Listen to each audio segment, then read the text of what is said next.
지난주에 우리가 여호수아 7장의 말씀을 살펴봤잖아요. 결국 가나안 땅을 차지하는 것은 전쟁에 승리하는 그 목적이 아니었습니다.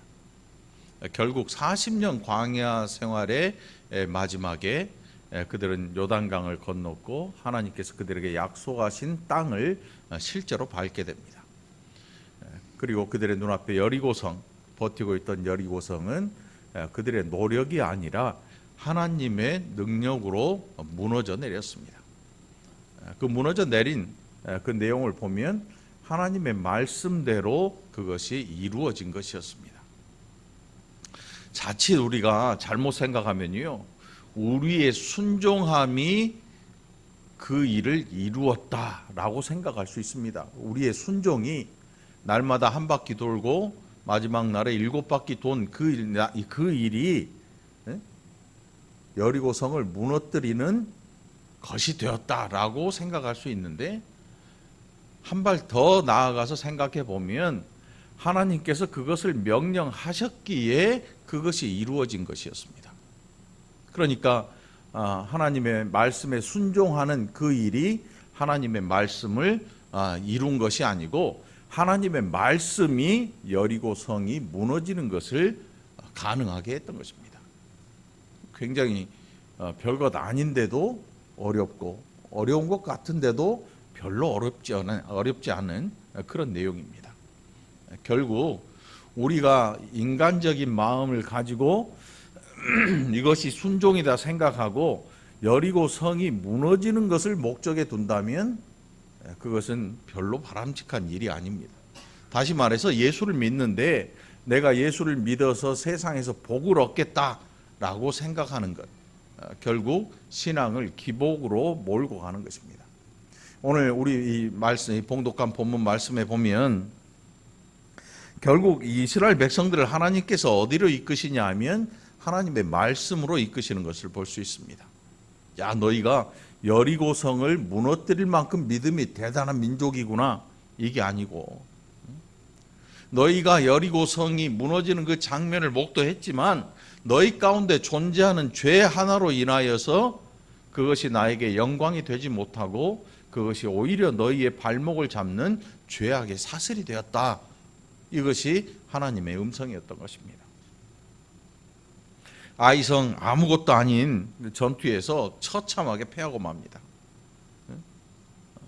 성경에 기록된 걸 보면 이스라엘의 마음이 물 흐르듯이 다 녹아내렸다. 전투할 그 의지를 상실해버렸다. 수많은 사람들이 죽게 되었고 결국 그 일로 제비뽑기를 하게 되고 아골 골짜기에서 한 가문이 멸절당하게 되는 그런 일이 생겨나게 된 거죠. 자, 이제 그 죄악을 해결한 이후에 하나님께서 다시금 아이성에 올라가라 말씀합니다. 오늘 우리가 봉독한 여호수아 8장 1절로 29절까지의 말씀을 보면 아이성을 그들이 어떻게 점령했는가 하는 것을 볼 수 있는데, 유인작전을 폈어요. 유인작전. 우리가 삼국지나 뭐 이런 것들 보면 이런 이 전술들이 꽤 많이 나옵니다. 뭐 별 전술들이 다 있어요. 먼저 선발대가 가서 한 5천 명쯤 올라가니까 아이성 사람들이 어떤 생각을 하냐면, 야, 며칠 전에 우리가 대승했던 쟤들이 아니냐, 오늘도 똑같을 것이다. 있는 군사를 모두 끌어내어서 쫓아 나왔습니다. 그러니까 처음에 도망갔던 것처럼 도망가다가 그 뒤에 성 뒤로 복병이 3만 명이 숨어 있었어요. 아무도 모르게. 그것을 눈치채지 못했던 아이성 사람들, 한참을 추격하다가 돌아보니까 그 성에 불이 붙어 있는 겁니다. 뒤에 숨어있던 군사 3만 명이 나와서 아이성을 점령하니까 그들이 오갈 데가 없어지고, 그래서 정말 어이없이 전쟁에서 패하게 되고, 이스라엘 군대는 거의 이 전투력을 상실하지 않고 큰 승리를 얻게 되는 그런 일이 일어났습니다. 하나님께서 그 이스라엘 백성들에게 이번에는 너희가 거기에서 이 전쟁하면서 얻은 모든 것들을 너희가 차지해라, 이렇게 말씀합니다. 왜 여리고성에서는 가지지 못하게 하고 모든 생명을 멸절하라고 하신 하나님께서 이제는 아이성에서는 모든 생명을 멸절하고 그 나머지 모든 것들은 그들이 차지하라 이렇게 말씀했을까? 하나님이 돈이 좋아서 전쟁을 하시는 사람이 아니요, 이 신이 아니거든요.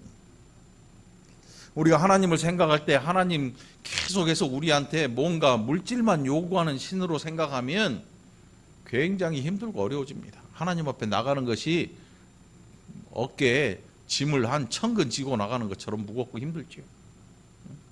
누군가 그것을 그렇게 만들어 버리지 않았을까? 그런데 하나님께서 물질이 부족한 신이 아닙니다. 온 우주 만물을 창조하시니. 그래서 우리가 하나님 앞에서 이야기하는 예물이라고 하는 것은 자원하여 드린 것, 그거 외에는 하나님이 기뻐하시지도 않습니다.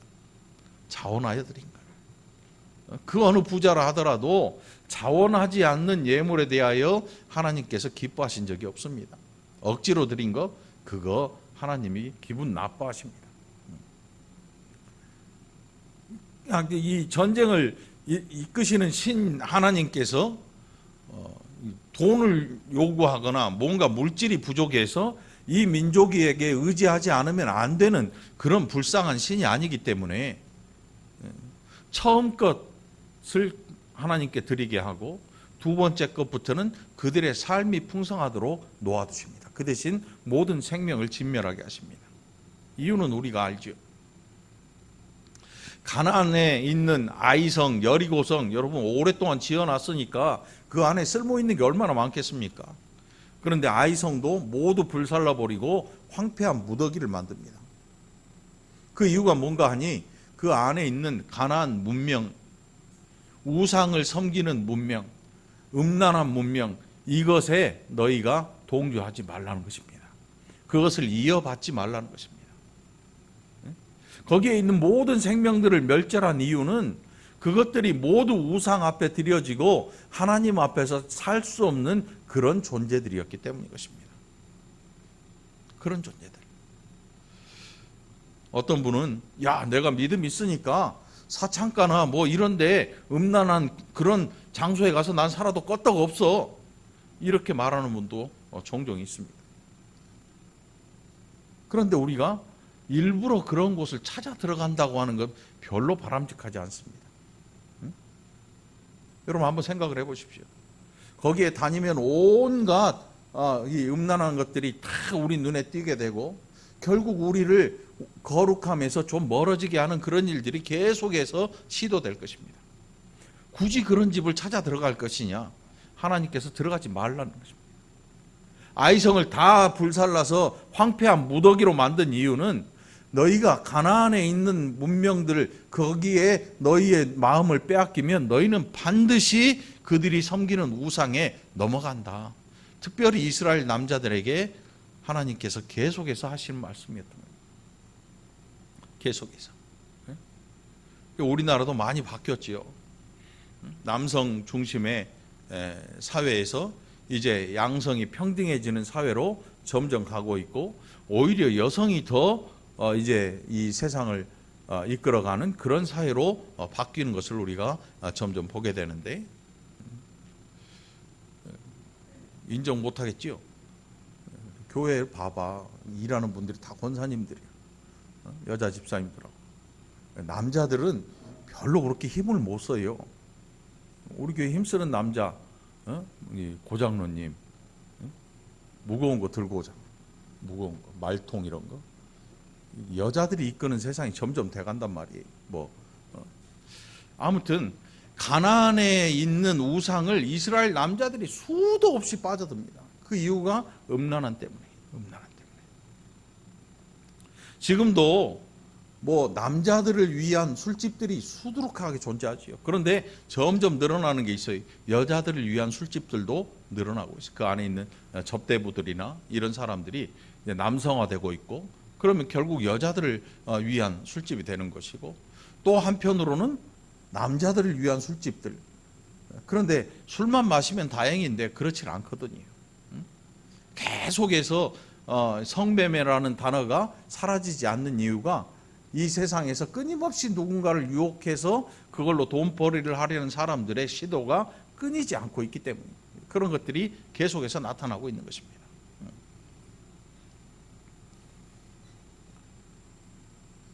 결국 그 가나안에 있는 사람들이 미리 세워놓은 그 문명과 그들의 삶의 습관 이런 것들에서 단절할 것을 하나님께서 명령하십니다. 너희는 그들과 교역도 하지 말고 무역도 하지 말고 너희 자녀들을 그들과 혼인시키지도 말고 그들의 딸들을 데려오지도 말고 누누이 계속해서 말씀하시는데 계속해서 이스라엘 남자들은 거기에 빠져듭니다. 음란한 때문에 결국 가나안은 하나님으로부터 너희는 이 땅에 살 자격을 상실했다 판결을 받고 맙니다. 그래서 결국 그들은 다 멸절함을 당해야 하나님의 심판이 끝나는 것입니다. 나중에 보면 이스라엘이 그렇게 하지를 않습니다. 남겨놔. 여지를 남겨놓습니다. 자, 아무튼 오늘 1절로 29절까지 보면 결국 아이성을 점령해서 그 성을 황폐화시키고 돌 무더기를 만듭니다. 더 이상 거기에 사람이 살지 못하도록 황폐화된 무덤을 만들고 맙니다. 자, 이 정도 되면 이제 막 환호성을 질러야 되지 않습니까? 우리나라 보니까 축구 한번 이기니까 난리가 납니다. 뭐 지금은 못 모이게 하니까 그렇지만 뭐 이제 코로나가 끝나고 월드컵이 또 열리면 월드컵이나 올림픽이 열리면 난리가 날 겁니다. 길거리 응원이 또 시작되고 뭐 4강에 들고 하면 뭐 전 국민이 막 환호하고 그런 일들을 벌이죠. 축구 하나에도 그렇게 난리를 피는데 가나안 땅을 얻었다. 여러분 한번 생각해 보세요. 이게 작은 일 아니에요. 그냥 우리가 돈 주고 어느 땅떼기 좀 샀다. 이 정도가 아니라고요. 이 정도가 아니에요. 사회생활 처음 시작하는 젊은이들 첫 번째 로망이 뭐겠습니까? 첫 번째 로망. 직장생활 처음 시작하면서 차 사는 거. 차 사면 뭐예요? 그렇지요. 김동희 모사님 좀 차 좀 타본 모양이야? 요즘은 지혜차지만 김동희 모사님도 한때 젊었을 때는 야타족들이 쳐다봤던 그런 시절이 있단 말이지. 뭐 차 한 대 사는 이 정도의 기분이 아니란 말이지요. 이 가나안 땅을 얻었다. 광야에 떠도는 백성이 이 가나안 땅에 입성했다. 약속한 땅을 얻었다는 것은 나라가 이제는 모양을 갖춘다는 거예요, 여러분. 결혼한 신혼부부 로망이 뭡니까? 우리나라는 집 사는 거잖아요, 집 사는 거. 그런데 뭐 집값이 하늘 높은 줄 모르고 올라가 버리니까 화가 났죠. 이제 다들 화가 나고 집 사기를 포기해 버리고 여러 가지 생각들이 많이 드는데 나라 없던 땅이 있어야 이제 나라가 딱 이루어지는데 사람이 있고 법이 있어요. 그런데 땅이 없어, 땅이. 그런데 이제 눈앞에 땅이 있는데 그 땅을 실제로 밟았고 그 땅의 전투에서 승리했고 두 번째 전투에도 승리했단 말이에요. 이거 엄청난 일입니다. 나라를 이룬다고 하는 게 땅 뭐 한 5,000평, 뭐 1차, 2차 합치면 뭐 한 2만 평, 15,000평 이 정도 되는 땅 가지고 나라 이루었다 말 못해요. 울릉도보다 작고 독도보다 작잖아요. 뭐 울릉도에 우리나라 제주에도 나라가 뭐 있었다 그래요. 그런데 그거 가지고 나라를 못 이루어요.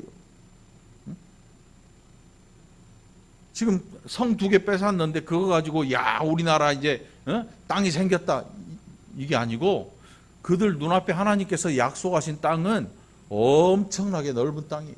근데 그들이 엄청나게 넓다 그래도 그 가나안이라고 이스라엘이라고 하는 그 땅이 우리나라의 충청도 정도의 땅이라고 하니까 뭐 그렇게 엄청나게 넓은 땅은 아니지만 그러나 그 백성을 수용하고 그 나라에서 이제 하나님께서 그들을 부르신 목적을 알고 그 나라를 이뤄갈 만한 충분한 여유가 있는 그런 땅이란 말이죠. 그들을 충분히 받아들일 수 있는 땅.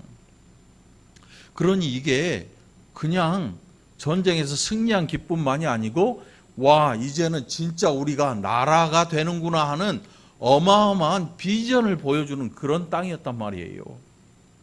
그러면 여러분 어떻겠습니까? 축제를 벌여야지요. 축제를 벌여야 돼요. 권력을 잡은 자들은 이제 국민들을 통원해서 막 환호성을 지르게 하고 유명한 사람들 나와서 막 노래하고 춤을 추고 축제를 벌여야 되는데, 여호수아라는 이 사람이 갑자기 회중들을 다 모읍니다. 이스라엘 모든 회중들을 다 불러 모읍니다. 그래서 뭐 하냐면 예배를 드립니다. 예배를 드려요. 에발산이라고 하는 곳에 제단을 쌓았다 그래요. 여기 30절에 보니까. 그리고 모세가 이스라엘 자손에게 명령한 것과 모세의 율법책에 기록된 대로 쇠 연장으로 다듬지 아니한 새 돌로 만든 제단이라 무리가 여호와께 번제물과 화목제물을 그 위에 드렸다. 다듬으면 얼마나 좋겠어요. 둥글둥글 멋지게 다듬고 화려하게 꾸미고. 그런데 하나님 앞에 드리는 이 돌 제단은 사람이 연장으로, 쇠 연장으로 다듬거나 그렇게 해서는 하나님이 기뻐하지 않으셔 하십니다. 이유가 있습니다. 그 다듬지 않은 그 돌로 제단을 쌓는 것은 지금 그 앞에, 하나님 앞에 나온 모든 백성들의 마음과 같은 것입니다. 제단이라고 하는 게 그 백성들의 마음입니다. 그 마음에 위선이 가득 차 있으면 그 제단을 꾸밀 것입니다. 누구 마음대로? 내 마음대로. 이리 뚱땅 저리 뚱땅 해가지고 내가 보기에 좋은 제단을 만들어낼 것입니다. 아주 이해하기 쉬운 단편적인 예가 뭐냐면, 성전이라고 하는 곳이 누구로 말미암아 지어졌는가? 성막이라고 하는 것. 성막. 우리가 아는 솔로몬의 성전 이전에 모세를 통해서 하나님께서 성막을 지시하십니다. 그런데 그 모든 성막의 모든 재료들과 그 안에 크기와 모든 양식이 누구로 말미암는가 하면 하나님으로 말미암은 것입니다. 하나님이 지시하신 것입니다. 그것을 그대로 만든 것입니다. 무슨 뜻인가 하면, 우리가 하나님 앞에 예배하는데 이스라엘 백성들이 제단을 쌓는데 그것은 내 마음대로가 아니고 하나님께서 명하신 대로 쌓으라는 것입니다. 요즘은 건축술이 발달하니까 교회를 짓는데 막 어느 유명 건축가가 지었네, 막 디자인이 예술 작품처럼 나와요. 그 서울에 있는 높은 교회 있잖아요. 돈이 얼마나 들어갔는지 알 수도 없는 그 멋진 교회. 밖에서 보면 이게 호텔인지 무슨 유명 박물관인지 어마어마하게 멋지게 지어놓은 건물들. 이 세상에 유명한 건축가, 설계가들 다 동원해서 지어놓은, 제주도 있고 저 동해안에도 있고 멋진 건물들이 얼마나 많은지 몰라요. 그런데 하나님의 집은 하나님이 짓겠다고 말씀하신 거거든요. 하나님이 원하시는 대로 짓겠다. 그게 지금 모세를 통하여서 제단을 쌓으라. 그런데 다듬은 돌로 하지 말아라. 이유가 뭐냐면, 지금 그 다듬지 않는 돌 그 자체로 이스라엘 모든 백성들의 마음이 드러나 있는 것입니다. 하나님께서 이 돌 제단, 울퉁불퉁한 돌 제단이 문제가 아니고 그 앞에 나온 백성하고 이야기하겠다. 그런데 이 백성이 죄로 말미암아 하나님 앞에 나오지 못하니까 하나님께서 제단을 통해서 그들을 만나 주시겠다는 것입니다. 그런데 그 제단은 하나님이 정하신 방법대로 이루어진 제단인 것입니다. 우리가 예수님을 믿는다고 해서 우리 마음대로 신앙을 이것이 신앙이다라고 결정할 수 없습니다. 왜 그런가 하면, 하나님께서 예수 그리스도를 믿는 그 백성의 마음을 보고 계시고 그 백성의 마음에 성령 하나님을 보내셔서 우리가 살면서 우리 연약함으로는 도저히 나아갈 수 없는 그 하나님 나라로 나아갈 수 있도록 우리를 이끌어 내시는 것입니다. 그러니까 우리 방법대로 할 수 있는 게 없어요. 막 내가 뭘 하고 싶다 그래서 하는 게 아니고 하나님께서 명령하신 대로 그 말씀에 따라서 순종하는 것, 그것이 참된 믿음인 것입니다. 오늘 이 본문이 그것을 이야기하고 있습니다. 여호수아가 거기서 모세가 기록한 율법을 이스라엘 자손의 목전에서 그 돌에 기록했다 그랬습니다. 모세에게 준 하나님의 율법, 하나님의 법들, 이제 그 나라의 법이 되는 것입니다. 이스라엘의 법이 되는 거예요. 그걸 돌에 기록합니다. 그러니까 결국 이것이 그들의 마음판에 새겨지고 있는 거예요. 마음판에. 하나님께서 누누이 하시는 말씀이 뭡니까? 내 말을 너희는 돌에 새긴 것처럼 너희의 마음판에 새겨라. 새긴다고 하는 의미가 뭐냐면 지워지지 않는 거예요. 지워지지 않는 거예요.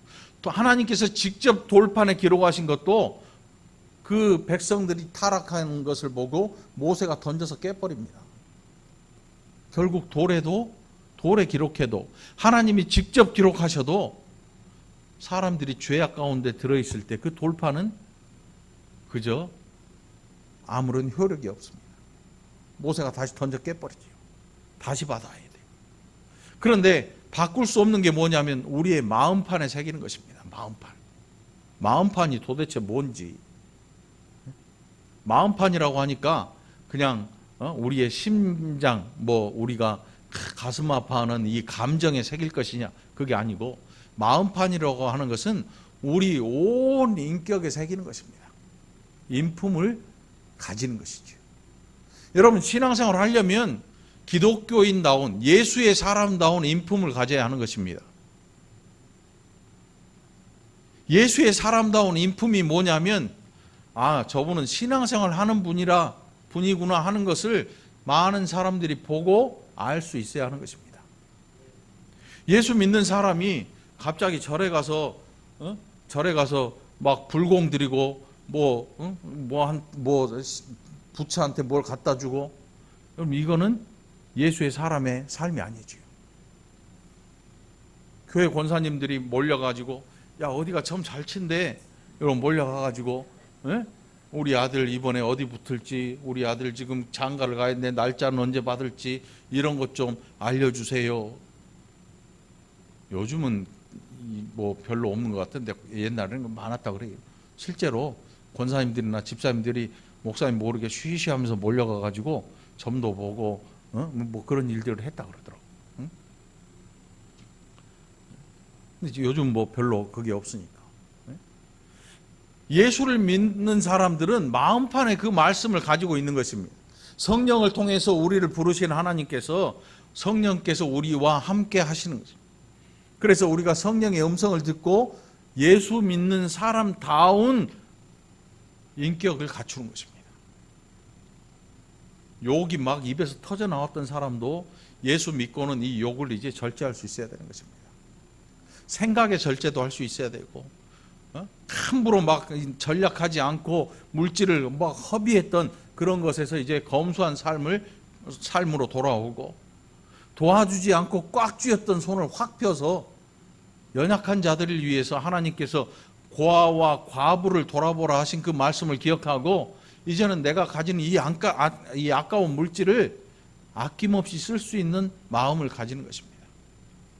예수를 믿는 신앙인다운 그런 이 인격을 가지려고 노력하고 힘쓰는 것이죠. 우리가 하나님의 말씀을 지키려고 노력한다, 이것은요 막 고집스러운 이런 게 아니고 인격이 변화되는 과정을 이야기하는 것입니다. 막 쥐야 막 이런 게 아니고 우리의 인격이 어떻게 하나님의 말씀으로 변화되어 가느냐, 이것을 성경은 이야기하고 있는 것입니다. 바울이라는 사람, 하나님께서 부르시기 전에 그는 예수 믿는 사람을 잡아 죽이던 사람이었습니다. 그런데 그가 다메섹으로 가는 길에서 예수님을 만난 이후에 삶의 변화가 나타나기 시작합니다. 삶의 변화가 나타나요. 예수님을 알게 되고 사랑할 줄을 알게 됩니다. 율법이라고 하는 차가운 흑백 논리에서 이제 벗어나서 사랑으로 사람들을 대하기 시작합니다. 율법 자체가 흑백 논리가 아니고, 여러분, 율법의 기능이 예수 그리스도로 말미암아 끝났는데 끝난 기능을 잡고 사람들을 대하다 보니까 이제 흙과 백이 되는 것입니다. 끝나버린 기능. 율법의 기능이 끝났어요. 누구로? 예수 그리스도로 말미암아. 모든 것들을 완성하셨거든요. 모든 율법을 완성하신 예수 그리스도로 말미암아 이제는 율법이 아니라 은혜로 나오게 된 거예요. 은혜로. 바울의 삶이 변화되기 시작합니다. 우리도 마찬가지입니다. 하나님의 말씀이 우리의 심령에 새겨졌다 하는 것은요, 우리가 예수 그리스도를 믿는 하나님의 백성다운, 하나님의 자녀다운, 예수 그리스도의 제자다운 성품을 가지는 것입니다. 이것은 돌을 막 때려서 깎아서 하는 위선적인 이런 일이 아니고 우리 자체가 제단처럼, 하나님 앞에 드려진 제단처럼 자연스럽게 그렇게 변화되는 과정을 가지게 되는 것입니다. 변화되는 과정 없이는 우리는 하나님 앞에서 진정한 신앙인으로 살아가는 게 굉장히 힘들 것입니다. 왜냐하면 껍데기라고 하는 것은 금방 깨져버리고 말거든요. 껍데기라고 하는 것. 우리 스스로가 우리의 인격을 조율하고 우리의 죄성에 대해 인정하고, 그래서 그 죄성을 우리 스스로 다스리지 못하는 것에 대해서 인정하고 하나님의 성령의 힘에 의지하는 것입니다. 성령께 우리의 삶을 의탁하는 것입니다. 뭐 무능한 의탁이 아니고 우리의 의지를 꺾고 하나님의 의지를 우리가 수용하고 그것에 순종하려고 힘쓰고 노력하는 것입니다. 거기에 대한 현상이 기도로 나타나게 되고 금식으로 나타나게 되고 절제로 나타나게 되고 이런 것들이 나타나게 되는 것입니다. 여러분들, 우리 월곶중앙교회를 섬기는 여러분들은 좋은 그리스도의 사람으로 모두가 다 변화되기를 간절히 축원합니다. 이것이 우리가 신앙생활하는 이유인 것입니다.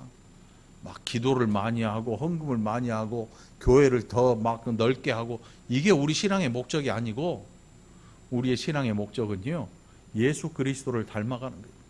우리의 인격이 점점 변해가는 거예요. 그래서 좋은 인품을 가지기를 위해서 여러분들 하나님 앞에 기도하게 되기를 간절히 축원합니다. 결국 하나님께서 여호수아를 통해서 이스라엘 자손의 목전에서 그 돌에 기록했다. 모세가 기록한 율법을 그 돌에 기록했다. 이제 이것을 너희의 마음판에 새겨라. 이런 말씀이죠.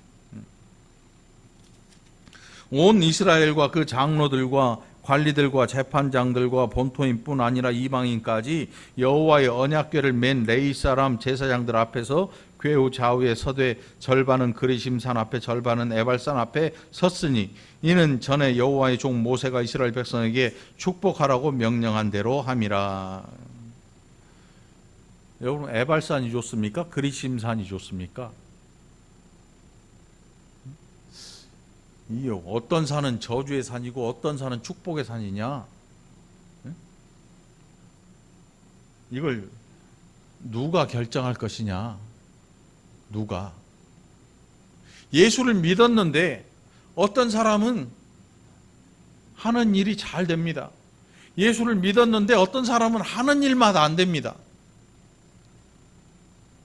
그러니까 어떤 사람이 뒤에서 이렇게 보더니 기도 안 해서 그러네, 이렇게 얘기를 합니다.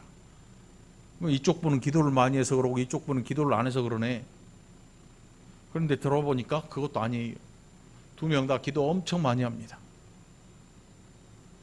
삶의 내용을 들여다보지 않아서 그런 것입니다.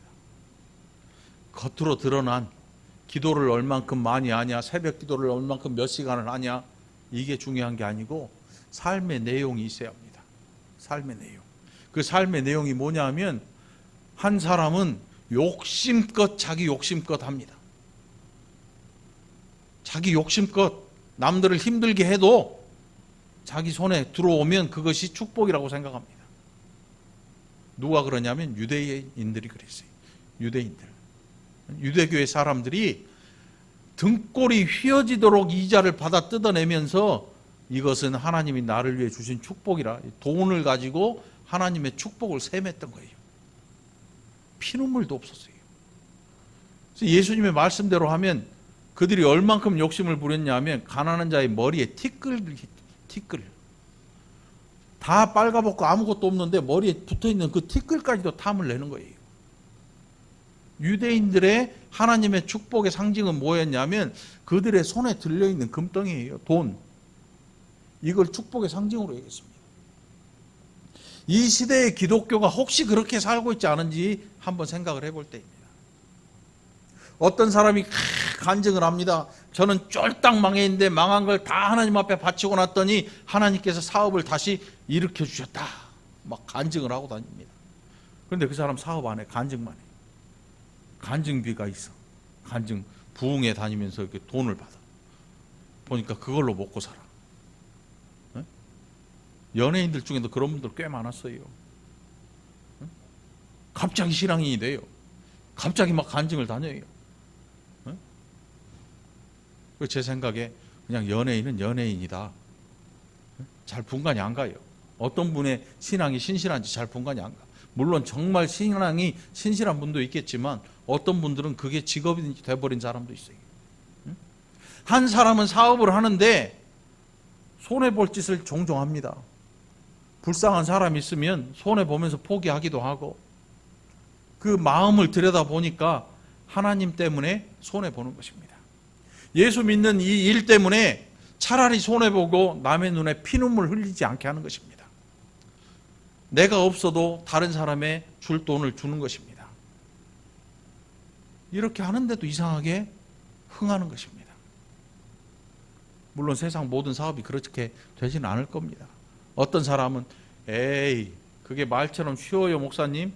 실제로 그런 분이 있어요. 제가 어디 가서 설교를 했더니 나중에 어느 장로님이 그 다과하면서 목사님 말씀은 그렇게 해도요 세상 나가보세요. 그게 쉽지 않아요. 이렇게 말씀하시더라고요. 물론 쉽지 않지요. 그러나 그렇게 살아야 예수의 사람이 되는 것입니다.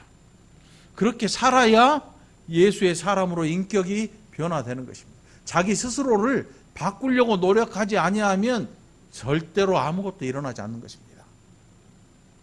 아무것도 일어나지 않아요. 우리는 정말 이상한 생각을 가지고 있습니다. 내가 이렇게 살면 하나님 나를 이렇게 고쳐 쓰시겠지. 천만의 말씀이에요.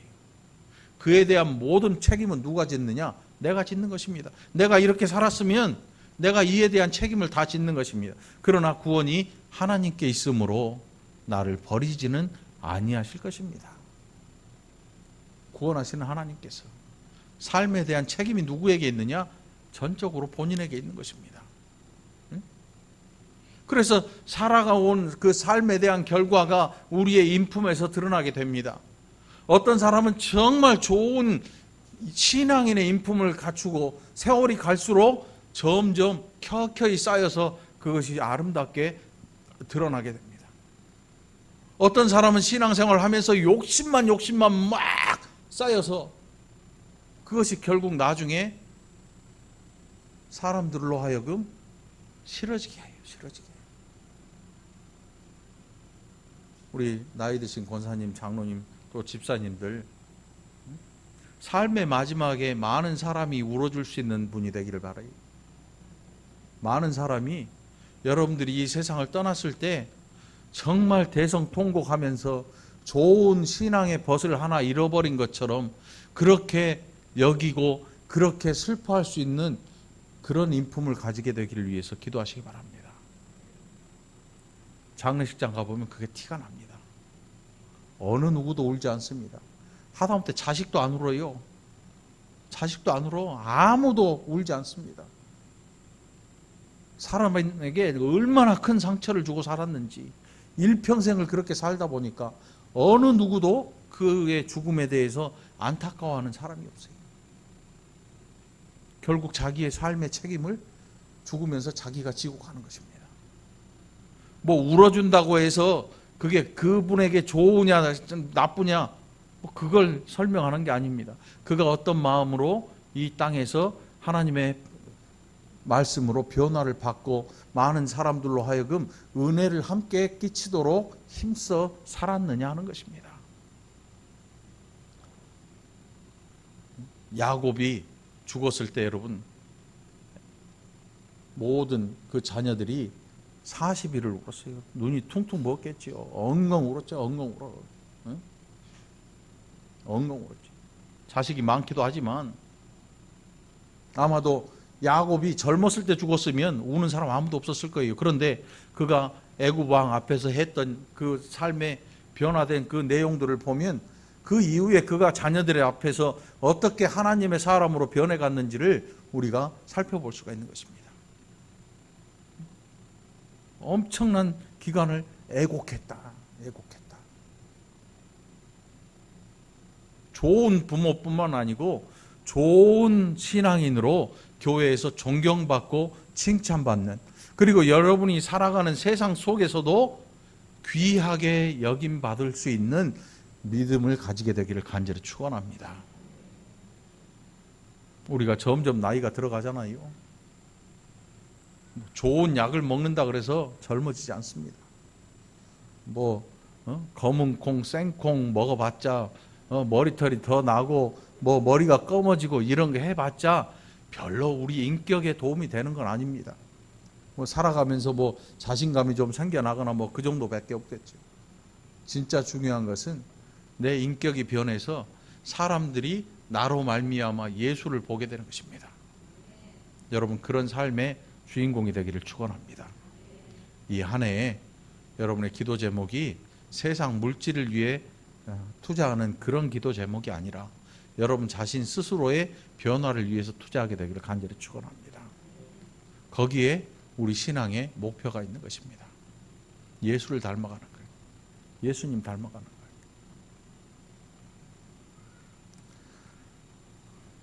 모세가 명령한 것은 여호수아가 이스라엘 온 회중과 여자들과 아이와 그들 중에 동행하는 거류민들 앞에서 낭독하지 아니한 말이 하나도 없었더라.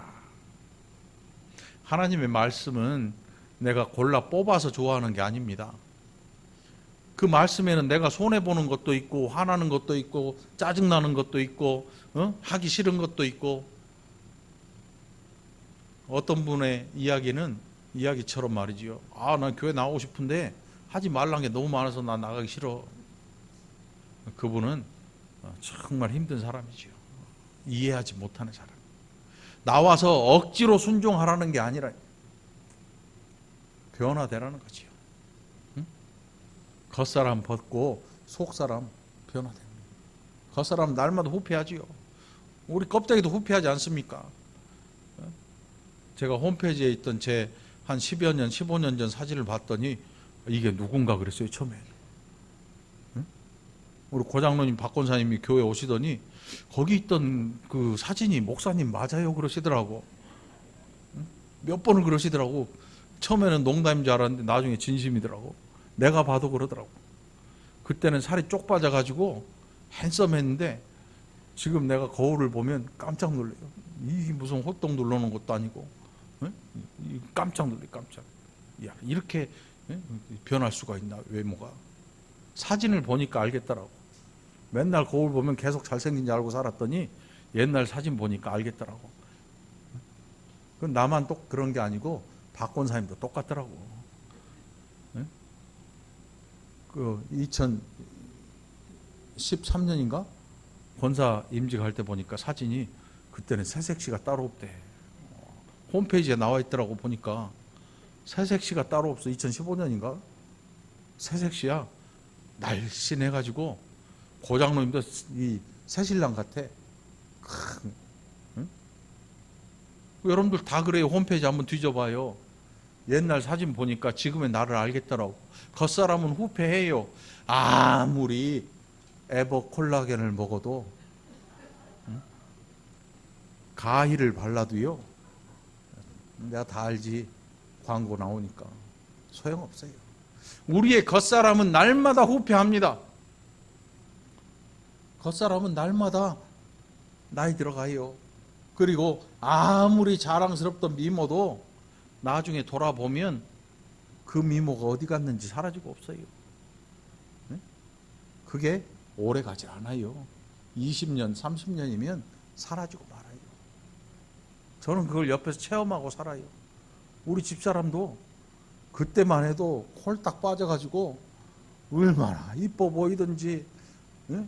보내고 나면 또 보고 싶어서 전화하고 막 통화하고, 막 밤에도 전화하고 새벽에도 전화하고. 지금 생각하니까 미쳤더라고. 집사람도 똑같더라고. 그때 관둘 걸. 그때 관둘 걸. 이영호 권사님 너무 크게 웃는 거 아니야? 그때 관둘 걸 말이지. 이게 우리 육신의 현재 모습이에요. 지금 우리 육신을 위해서 뭔가를 막 투자한다 그래서 이게 절대로 좋아지지 않아요. 봐라 봐라, 주름 펴졌지? 아니요, 이쪽에 두 개 생겼거든요. 우리의 육신이 이래요. 아무리 감추려고 해도 감출 수 있는 게 아니에요. 그러나 변화되는 게 있어요. 우리가 정말 신앙인이 되기 위해서, 우리의 인격의 변화, 인품의 변화를 위해서 새 사람이 되는 그 과정을 겪기 위해서 끊임없이 힘써 노력하는 거예요. 신앙생활은 노력하는 생활입니다, 여러분. 막 잠 안 자고 눈 번쩍 뜨고 막 새벽기도 나와가지고 막 기도를 많이 하고 막 철야하고 1년 365일 예배 한 번도 안 빠지고 막 참여하는 이런 게 아니고, 우리의 인격이 변화되기 위해서 끊임없이 노력하는 것입니다. 아, 이거 내가 아직도 멀었구나 하는 것을 느끼는 순간 우리는 그것에 대해서 변화하기를 위해서 기도하고 노력해야 되는 것입니다. 기도만 가지고 안 됩니다. 노력을 해야 되는 것입니다. 두 손을 불끈 쥐고 입술을 꽉 깨물고, 야, 내가 이거 변화되지 않으면 이거 내가 신앙인이, 정말 멋진 신앙인이 될 수가 없을 것 같아. 알고 변화를 시도하는 것입니다. 막 하나님한테 맡겼어요. 난 아무것도 안 해요. 이거 갖고 안 돼요. 내가 변화돼야 되는 것입니다. 입에서 욕이 튀어나오려고 그러면 입술 꽉 깨물고 주먹 꽉 쥐고 참아야 되는 거예요. 어떤 사람에 대해서 막 미운 생각이 들면 침을 꿀꺽 삼키고, 미운 생각 꿀꺽 삼키고 꾸역꾸역 씹어서 화장실 가서 응가해버리고 사랑하려고 노력해야 되는 것입니다. 이게 신앙인이 변화되는 삶의 태도가 되어야 되는 것입니다. 이 한 해 여러분, 좋은 성도가 되기 위해서 힘써 노력하시기를 간절히 축원합니다. 전쟁에 승리하는 게 목적이 아니라니까요. 뭐 영적 전투 뭐 하는데 그게 중요한 게 아니고, 우리가 하나님 앞에서 변화되는 것, 그 귀한 일을 저와 여러분이 이 한 해에 흠뻑 겪고 눈물 흘리고 감사하는 복된 한 해가 되기를 그리스도 예수의 이름으로 간절히 축원합니다. 기도합시다. 하나님 아버지, 감사합니다. 우리가 얼마나 변화되지 않고 살았는지, 하나님 우리를 보실 때 얼마나 오래 참아야 하시는지 우리 스스로 깨달아 알게 하시고, 이제는 변화를 위해서 포기하고 울고 참고 엎드릴 줄 아는 귀한 백성들이 되게 하여 주시옵소서. 가나안 땅의 죄악을 바라보고 그것을 거부할 수 있는 귀한 신앙인들이 되게 하시고, 사랑할 줄 아는 신앙인들이 되게 하시옵소서. 감사드렸고 예수님 이름으로 간절히 기도합나이다. 아멘.